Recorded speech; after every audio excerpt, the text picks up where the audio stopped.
হ্যাঁ, আচ্ছা ভাইয়া, আপনি ভাবি বাসায় নাই? না ভাবি, আপনার ভাবি একটু করে বাইরে গিয়েছে কিছু জিনিস আনতে আর কি। আমি আছি।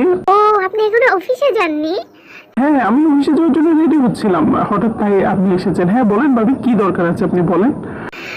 আসলে ভাইয়া, আমার না কিছু টাকা হাওলাত লাগতো, এই যে 5,000 টাকা লাগতো, খুব ইমার্জেন্সি, বুঝছেন?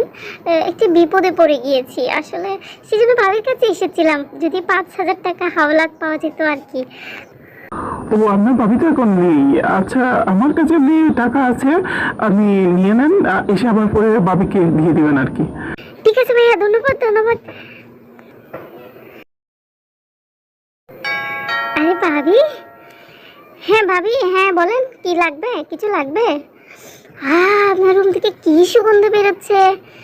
আপনি কি নতুন পারফিউম নিয়েছেন ভাবি?